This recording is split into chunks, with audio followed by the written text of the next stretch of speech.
उस पर ही मैं काम करना चाहूँगा, तो मैं आपको बता दूँ आपका कम से कम 20 से 30 हज़ार से बजट कम हो जाएगा। इसका मतलब आप 20 से 30 हज़ार रुपये बचा सकते हैं जो कि वेस्ट होने वाले थे, बिकॉज आप अदर सॉफ्टवेयर तो कभी यूज़ ही नहीं करोगे। तो दोस्तों जैसे कि आप स्क्रीन पर देख रहे हो, आज का सवाल यह है कि अगर आप एक सिविल इंजीनियर हो, आर्किटेक्ट हो और आपको पता है कि हमें अगर कोई सॉफ्टवेयर सबसे ज़्यादा अगर यूज़ करना है तो वो सॉफ्टवेयर रहेगा ऑटोकैड। अब सवाल ये आता है कि अगर आपको ऑटोकैड यूज़ करना है, हमें ड्राइंग्स बनानी है या फिर जो भी सिविल इंजीनियरिंग ड्राफ्टिंग वर्क यहाँ पर हमें करना है, तो ये किस वर्जन पर करना चाहिए। अब बेसिकली वर्जन का मतलब क्या होता है या फिर ऑटोकैड का कौन सा वर्जन यूज़ करना है। तो देखिए पहली बात तो हम अभी जितने भी लोग यहाँ पर ऑटोकैड यूज़ करते हैं उन्हें पता होता है कि हर साल या फिर हर एक टाइम इंटरवल के बाद ऑटोडेस्क जो कंपनी ऑटोडेस्क कंपनी वो ऑटोडेस्क का एक नया वर्जन या फिर हम कहेंगे कि एक अपडेटेड सॉफ्टवेयर हर साल या फिर एक टाइम इंटरवल के बाद पब्लिश करते हैं। जैसे कि फॉर एग्जांपल 2007 का ऑटोकैड, 2008 का, दिन 2022 का, 23 का, तो इस तरह के जिसे हम वर्जन कहेंगे। अब इसमें ये सवाल है कि इसमें से कौन सा सॉफ्टवेयर हमें यूज़ करना चाहिए। देखिए यहाँ पर मैं आपको सबसे पहले एक चीज़ क्लियर कर दूँ, जो software point of view technically एक चीज़ है जिसमें होता है बिट, यानी 64 बिट का यूज़ करना चाहिए या फिर 32 बिट का। तो इसका सिंपल आंसर ये है कि जो आपका लैपटॉप या फिर आपका कंप्यूटर है, जिस बिट में ऑपरेटिंग सिस्टम आपकी है वही यूज़ करनी चाहिए। अब ये बिट कैसे पता चलेगा, बेसिकली आपको जो भी आपके टेक्नीशियन रहेंगे उनसे पूछना है कि हमारे जो ऑपरेटिंग सिस्टम है वो कौन सी है। मोस्ट ऑफ द केसेस में मैं कहूँगा कि आज के डेट में ऑलमोस्ट 90% केसेस में ये जो बिट रहेगा ये 64 बिट ही रहेगा। तो ये तो यहाँ पर रहा कि हमें किस बिट का ऑटोकैड यूज़ करना चाहिए, तो इसका आंसर है बिट या फिर बाइट जो भी आप प्रोनाउंसिएशन है, तो ये यहाँ पर आंसर है 64 बिट ऑटोकैड वर्जन। अब यहाँ पर अगला सवाल है जो कि स्क्रीन पर है कि वर्जन कौन सा यूज़ करना चाहिए। अब देखिए यहाँ पर मैं आपको कोई स्पेसिफिक वर्जन नहीं बताऊँगा, उसका मैं रीज़न बता दूँ। अगर देखा जाए तो हर साल ऑलमोस्ट हर साल ऑटोडेस्क कंपनी एक नया ऑटोकैड का वर्जन आपके सामने रखती है और आप में से कई लोग हर बार नए साल जब ये वर्जन आता है तो 2-3 साल में आप उसे डाउनलोड करके इंस्टॉल करते ही होंगे। लेकिन मेरी यहाँ पर एक सलाह है कि अगर आपने ऑटोकैड, मैं एग्जांपल दे रहा हूँ, अगर आपने ऑटोकैड 2007 में सीखा था, ठीक है, और अगर आप अभी अपनी कंसल्टेंसी या फिर काम करना चाहते हैं, तो उस केस में मैं हाईली रिकमेंड करूँगा कि आपने जिस सॉफ्टवेयर वर्जन में ऑटोकैड सीखा था उसी वर्जन को आप प्रैक्टिस में भी यूज़ करें। उसका मैं रीज़न आपको बता दूं कि देखिए क्या होता है, 2000 मैं कहूँगा कि 6 तक तो ठीक है, लेकिन 6 तक तो ठीक है, लेकिन 7 के बाद कई चेंजेस सॉफ्टवेयर में हुए, ठीक है। उसके बाद 10 तक ये कॉमनली नॉर्मल रहा, लेकिन 10 के बाद और चेंजेस हुए, रिबन वगैरह वो सब चीज़ें उसमें ऐड कर दी गई। तो क्या होता है, अगर आप 2007 में सीखे और उसके बाद आप डायरेक्टली 2023 या फिर 22 का ऑटोकैड यूज़ करेंगे, तो जो यूज़र इंटरफेस होता है या फिर जो आपके स्क्रीन पर जो ऑटोकैड दिख रहा है वो बहुत ही डिफरेंट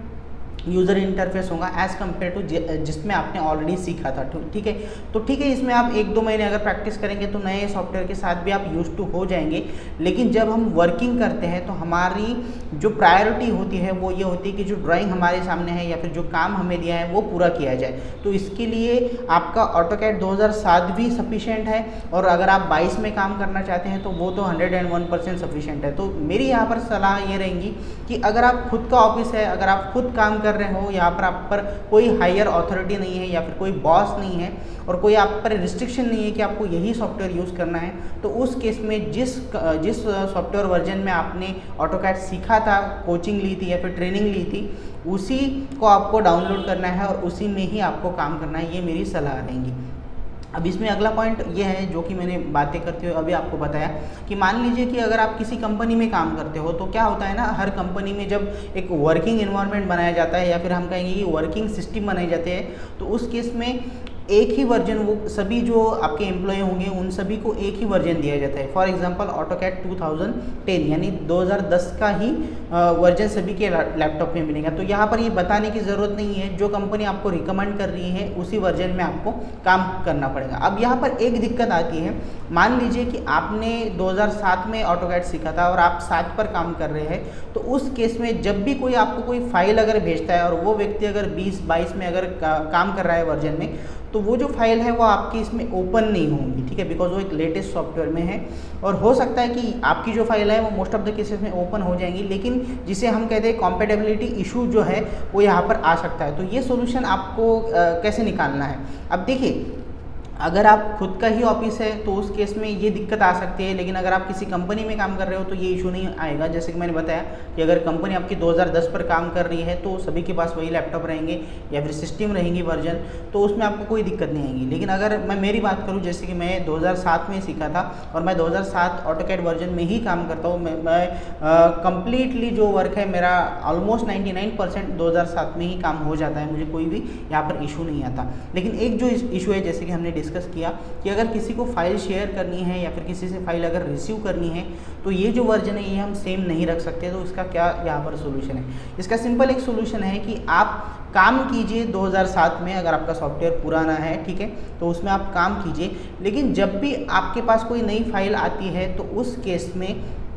आप अल्टरनेटिव सिर्फ फाइल सेव करने के लिए या फिर ओपन करने के लिए आप लेटेस्ट वर्जन आपके सिस्टम में या फिर आपके लैपटॉप या फिर कंप्यूटर में इंस्टॉल कीजिए। जिससे क्या होगा, मान लीजिए अगर मेरे पास कोई 22 या फिर 23 की फाइल सेंड करता है तो मैं सिंपली उसे ओपन करता हूँ 22 के सॉफ्टवेयर में और वहाँ से उसे सेव एज करता हूँ ओल्डर वर्जन जो कि है 2007 का, और उसमें ओपन करता हूँ। तो ये यहाँ पर प्रॉब्लम सॉल्व हो जाएगा। अब आप में से कई लोग कहेंगे कि सर इतनी झंझट करना है क्यों हम दो ऑटोकैड हमारे सिस्टम में इंस्टॉल कर रहे हैं? देखिए, यहाँ पर सबसे पहला पॉइंट तो ये है कि हम ये इसलिए कर रहे हैं कि अगर हम यूज टू नहीं हो रहे हैं नए सॉफ्टवेयर के साथ तो उस केस में ये सबसे अच्छा तरीका है। अब ये मेरी दिक्कत नहीं है, मैं किसी भी वर्जन के साथ यूज टू हो सकता हूँ। मेरा जो इशू है वो ये है कि जब मैं ऑटोकैड के काम करता हूँ तो मेरे पास जो लैपटॉप है फिलहाल उसमें इंटीग्रेटेड मैं कहूँगा कि ग्राफिक्स कार्ड है। इसका मतलब क्या हुआ कि इसमें डेडिकेटेड ग्राफिक्स कार्ड नहीं है, या फिर अगर मैं आसान भाषा में बताऊँ तो मेरे लैपटॉप में जो मेरे पास अभी लैपटॉप है उसमें सिर्फ 2010 तक अच्छे से ऑटोकैड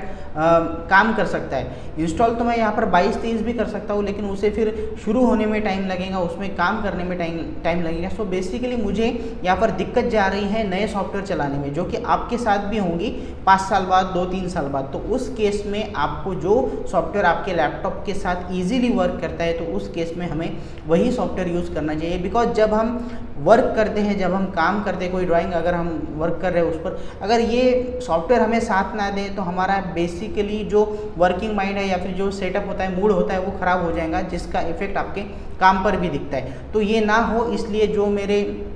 लैपटॉप में जो सॉफ्टवेयर इजीली रन होता है जो कि 2007 है और मैं सीखा भी उसी में हूँ, तो इसी कारण मैं उस सॉफ्टवेयर को यूज़ कर सकता हूँ। तो इससे एक चीज़ आपको पता चली कि जो कई लोग इसमें मोस्ट ऑफ द स्टूडेंट होते हैं, हालांकि जो प्रैक्टिसिंग सिविल इंजीनियर है वो ये गलती नहीं करते, जो स्टूडेंट होते हैं जिन्होंने अभी अभी शुरू किया है ऑटोकैड में काम करना, तो वो क्या करते हैं, उन्हें हमेशा यही एक्साइटमेंट रहती है कि नया सॉफ्टवेयर हमें इंस्टॉल करना चाहिए। तो ये गलती आपको नहीं करनी है। यहाँ पर एक और चीज़ आपको पता चल रही है जो जिसे हम हमारा फ़ायदा कहेंगे, वो ये कि मान लीजिए हम में से कई ऐसे सिविल इंजीनियर हैं जो मोस्ट ऑफ द वर्क सिर्फ ऑटोकैड पर ही कर रहे हैं, बाकी सॉफ्टवेयर की तरफ उन्हें जाने की ज़रूरत नहीं है अभी के लिए। अगर आपका सीन कुछ इस तरह से है, आपको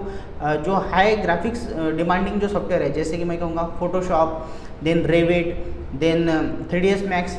इस तरह के अगर आपको सॉफ्टवेयर अभी यूज़ नहीं करने हैं तो उस केस में अगर आप कोई लैपटॉप भी खरीदना चाहते हो या फिर कोई सिस्टम भी अगर बनाना चाहते हो तो उस केस में क्या होगा, ये कम्प्लीटली आपके ऑटोकैड कौन सा वर्जन यूज़ कर रहे हो उस पर आपका बजट जो है वो भी कम ज़्यादा हो सकता है।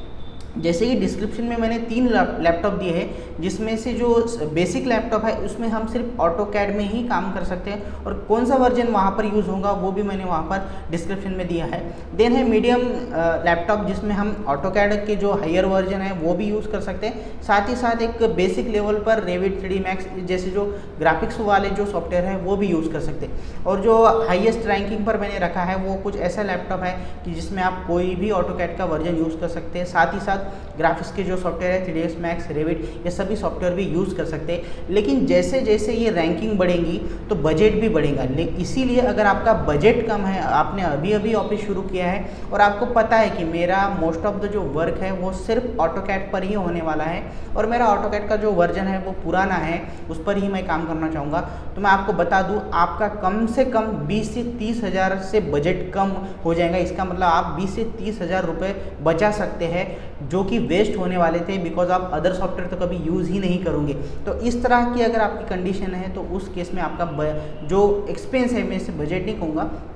जो आपका एक्सपेंस है वो भी यहाँ पर कम हो जाएगा, खर्चा भी कम हो जाएगा, जिससे आप वो जो पैसा है किसी और चीज़ में ऐड करके आपकी बिजनेस को या फिर आपके जो पैसे है उसको और ग्रो कर सकते हैं। तो आई होप कि इस